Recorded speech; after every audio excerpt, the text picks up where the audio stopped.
Resident Evil 3 Remake is here, and it's fast, furious and intense. As you're rushing through the streets of Raccoon City with beads of sweat running down your back, you may have missed some of the many Easter eggs and little secrets nestled within its campaign. We've taken just a few of the many sly moments for this video that stood out to us. The following will contain heavy spoilers for the game, including the ending, so if you haven't played it yet, come back to this video afterwards. But for now, this is Sai for First Aid Spray, and this is 5 things you may have missed from Resident Evil 3. The Hunter returns. The Hunter betas that occupy the Spencer Memorial Hospital and RE3 are a tough challenge, especially when you first encounter them as Carlos.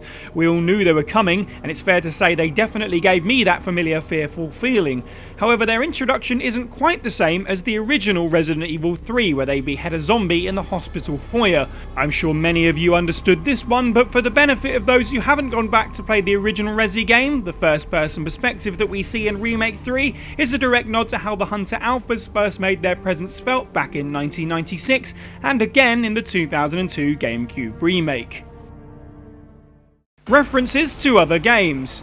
Resident Evil 3 2020 has many nods to other games in the RE universe, especially Outbreak, as well as movies and other video game franchises. A lot of these were immediately visible in the Raccoon City demo. North American box art Mega Man himself appears in the toy store loudly and proudly, but somewhat more subtle is the poster in Redstone Station that mentions a science forum with what appear to be the characters Dr. Light and Dr. Wily. Also down here can be seen a reference to Capcom's Captain Commander with Mars Carlyle's off-duty. Back to the toy store, there are posters on the outside windows that give nods to Monster Hunter with Monster Shooter, and Ghosts and Goblins with the titular character of Arthur. One final Capcom reference, the sign that Brad throws as he and Jill retreat into Bar Jack features a cute little drawing of Morrigan of Darkstalkers fame. It's not just Capcom properties that get the treatment though. When Carlos makes his way through the RPD, he can find a camera in the darkroom in the west wing of the first floor, when he remarks, "Well, if cameras killed those things, I'd be set." This is a direct reference to Koei Tecmo's Fatal Frame horror series. Familiar music. One thing that 2019's Resident Evil 2 reimagining did that rubbed people the wrong way was how it handled the original RE2's classic score. That is to say, avoid it as much as possible, it seemed. Its follow-up certainly did a lot better with several iconic tracks from Resident Evil 3. Not only is the save theme intact, but tracks like City of Ruin pop up in the campaign in a way that will give old school fans chills. Most striking perhaps is the fact that the development team went back to at least try and fix what had been done in Remake 2.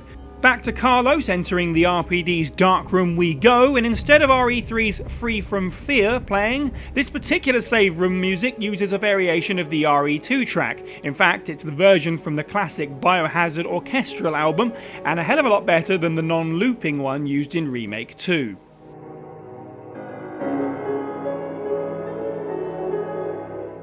Nikolais End.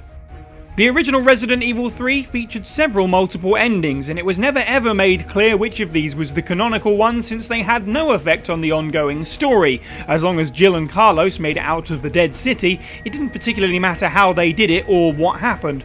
The fate of the backstabbing Xenovev was also never clear. He could die at the hands of Nemesis or Jill, or even escape. The 2020 reimagining of RE3 narrowed things down to one ending where Jill and Carlos escape together and leave Nikolai sitting on a helipad with just minutes before Raccoon City goes up in flames. It's just vague enough for you to choose in your own head what exactly happens.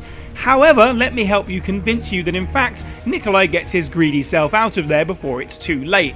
In this wide shot of him and Jill and the helicopter that our heroes escape on, we can see tucked away at the back there, another chopper. With 10 minutes remaining as Jill and Carlos take flight, it's not at all unreasonable to assume that, gunshot wound or not, Nikolai could make his way to that vehicle. Remember folks, if you don't see a dead body, they're probably not dead. The alternative ending. Sort of.